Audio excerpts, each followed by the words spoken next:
मतलब मुझे लिटरली अब ऐसा फील होने लगा है कि आप और हम सबसे बड़े गधे, सबसे बड़े मतलब इस तरह के घटिया शब्द के लिए मैं माफी चाहूंगा, लेकिन लिटरली हमारे साथ यही किया जा रहा है। कल अभी मैंने एक सोशल मीडिया पर वीडियो देखा जिसमें कि पाकिस्तानी खिलाड़ी जो थे वो अहमदाबाद में बाहर निकल रहे थे और कुछ हमारी ही यहाँ की बच्चियां थी जो कि नाच नाच कर उनका स्वागत कर, बहुत अच्छी बात है, हमारी संस्कृति उनको दिखाई जा रही थी, सब चीजें बढ़िया। लेकिन फिर वो वीडियो देखने के बाद में 13 सितंबर की एक और खबर मेरे जहन में आ गई। अब उस दिन क्या हुआ था, अगर आप लोग भूल गए हो तो मैं आपको याद दिला देता हूँ। हमारे ही देश के कुछ जो वीर जवान थे उन लोगों की गोली मारकर हत्या कर दी गई थी, वीर गति को वो लोग प्राप्त हुए थे। और ये सब करने वाला कौन था? पाकिस्तान से घुसपैठ करके आए हुए कुछ आतंकियों ने इस चीज को अंजाम दिया था। 5 से 6 दिन के लिए वो मुठभेड़ चली थी। उस समय पर काफी हल्ला हुआ था कि हम पाकिस्तान के साथ ये कर देंगे, पाकिस्तान के साथ वो कर देंगे, पाकिस्तान को हम ऐसा कर देंगे, लेकिन कुछ भी नहीं। 1 महीना बीत चुका है, पाकिस्तान की टीम भारत आ चुकी है, क्रिकेट मैचेस खेल रही है और हम लोग क्या कर रहे हैं, हमारी बच्चियों से उनका नाच नाच कर स्वागत करवा रहे हैं। और इसीलिए इस समय सोशल मीडिया के ऊपर बॉयकॉट इंडो पाक मैच, बॉयकॉट बीसीसीआई, ये सब चल रहा है। मतलब आप उनको क्रिकेट खिलवा रहे हो, ये चीज समझ में आती है, चलिए ठीक है, आप बोल दोगे कि आईसीसी का टूर्नामेंट है, हम बाध्य हैं उनको क्रिकेट मैच खेलने के लिए और उनको स्वागत करने के लिए, हम सब चीजें समझ रहे हैं, लेकिन फिर ये ढोंग धतूरा क्यों? और अगर करना ही है तो फिर मतलब आप अफगानिस्तान के लिए भी करो, फिर आप नीदरलैंड के लिए भी करो, फिर आप ऑस्ट्रेलिया के लिए भी करो, आप साउथ अफ्रीका के लिए भी करो, आप सबके लिए करो। ऐसे देश को इतनी इज्जत देना जो इज्जत तो छोड़ो आपकी लात खाने के भी लायक नहीं है, ये क्या बताता है? ये यही बताता है कि कहीं ना कहीं आप भी जानते हो कि यार इस मैच से तो हम खूब पैसा कमाने वाले, तो इसलिए इनका स्वागत। और सोशल मीडिया पर जो लोग बोल रहे हैं ना, वो कुछ गलत नहीं बोल रहे, सब सही बोल रहे हैं और वो आप सुनने लायक आज की तारीख में हो चुके हो। आपने वो हरकतें करी हैं, आप अपने आप को उस लेवल तक लेकर जा चुके हो कि कहीं ना कहीं पब्लिक अब आपसे घृणा करेगी, और अगर नहीं करती है तो शायद पब्लिक अभी भी आंख बंद करके बैठे। मतलब वो पाकिस्तान जो कि आपको चोट देने का एक मौका नहीं छोड़ता, वो पाकिस्तान जो कि हर समय पर रह रहकर ही आपको बताता रहता है कि तुम कितने बड़े वाले पाजी हो और हम कितने बड़े वाले टेररिस्ट हैं, आतंकवादी हैं, कि हम इस चीज को कभी नहीं छोड़े। वो पाकिस्तान के खिलाड़ी जो भारत में शतक मार रहे हैं और बोल रहे हैं कि हमारा ये शतक गाजा को समर्पित है, मतलब आप उन लोगों का स्वागत कर रहे हो, आप देखो तो सही जरा। और इसीलिए फिर लोग बोलते हैं कि ये दोगलापंथी हो। जब इस दोगलापंथी को सपोर्ट करने के लिए आप इस तरह के कार्यक्रम करोगे तो कहीं ना कहीं आपको समझ में आएगा। अरे मैं तो कहता हूं बल्कि आपको तो इस तरह के मैचेस के हो ना, टेलीकास्ट पर ही बैन लगा देना, मत घुसना तो स्टेडियम में, खाली स्टेडियमों में खिलाओ सालों।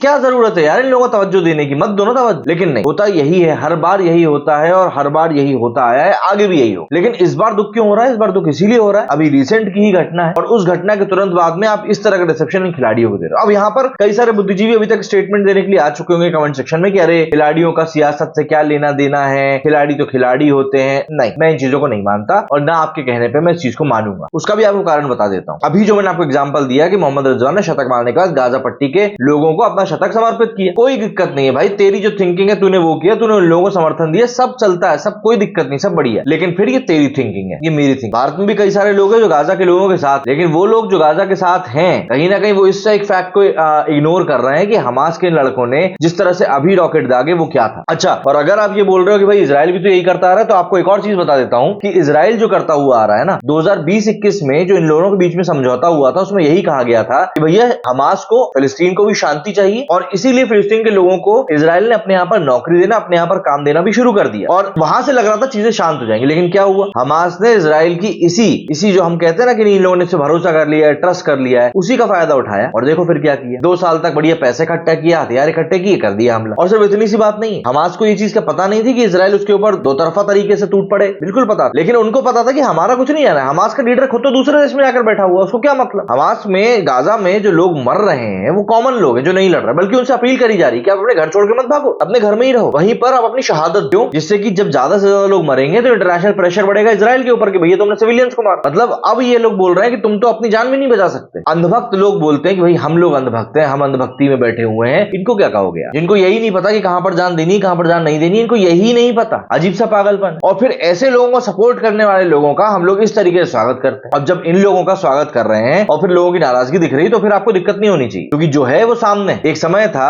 अफरीदी को हमारे यहाँ के हरभजन, युवराज सिंह सपोर्ट कर रहे थे, भैया नहीं इनके लिए कॉज के लिए हेल्प करो, ऐसा करो। क्या किया बंदे ने? कश्मीर प्रीमियर लीग कराई जाकर, कश्मीर में खड़े होकर, जो पाकिस्तान ऑक्यूपाइड कश्मीर है उसमें खड़े होकर भारत को गालियां, बाकी भारत को उल्टा सीधा का। बाद में इन लोगों को भी समझ में आई ना, तो आखिर में क्या हमने कसम खाकर बैठी है क्या कि भैया जब तक वो सामने वाला कुत्ता काटेगा नहीं तब तक हमको सीख नहीं मिलेगी। और बीसीसीआई की इसलिए इस समय जो आलोचना हो रही है वो कहीं ना कहीं जस्टिफाइड भी। चलते थोड़ा सा सोशल मीडिया की तरफ, वहां पर भी देख लेते हैं कि पब्लिक किस तरीके से नाराजगी जता रही है। जैसे कि शुभम शर्मा ने ट्वीट किया है कि how can do this BCCI, very gritty for Indian. What BCCI and Jai Shah have done in the honor of Pakistan team will not be tolerated at all.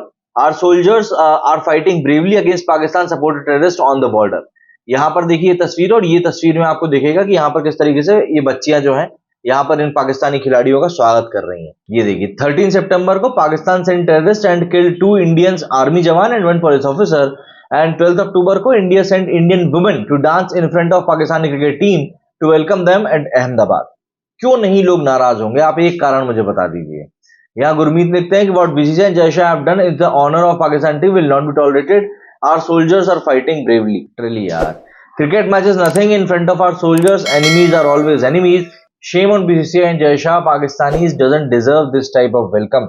बिल्कुल, जिन लोगों को लात खाने की आदत हो ना, उनको आप गुलाब का फूल दोगे तो आपके सर पर ही चढ़कर मुंह देंगे। मतलब आप इन तस्वीरों को देखिए, ये रोती हुई लगती हुई तस्वीरें हैं। भारत और पाकिस्तान का मैच देखने से पहले ये तस्वीर जरूर याद रख लेना, लिटरली। लेकिन मुझे ऐसा लगता है कि इस तस्वीर को हम लोगों से ज्यादा तो बीसीसीआई को देखने की ज्यादा जरूरत है, जो 14 अक्टूबर को पूरा का पूरा एक सेलिब्रेशन ही कर रहे हैं ना वो। Pakistanis kill our soldiers and we welcome them all arms and legs open, we are not citizens are worth dying for, no we are not, shame on us, shame on BCCI, shame on Jay Shah. इस तरह के लोग अब tweet कर रहे हैं। ये देखो, ये डांस करते हुए वीडियो सामने आ रहे हैं। A cricket match is nothing in front of our soldiers. Enemies are always enemies. Shame on BCCI, flavored terrorism and Jai Shah. Pakistanis doesn't deserve this type. Literally यही हो रहा है. Boycott Pak match. Don't make money in the name of cricket and betray our soldiers. Martyred protecting us from Pak-sponsored terrorist. Shame on BCCI and Jai Shah. Please cancel this welcome ceremony.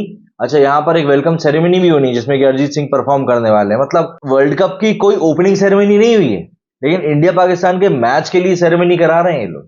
ये गत करके रखिए। Elon Musk changes the like button to support, वाह। What BCCI and Jay Shah done is the honour of Pakistan team, our soldiers are fighting, BCCI और रतन मुजरा to welcome Pakistan team.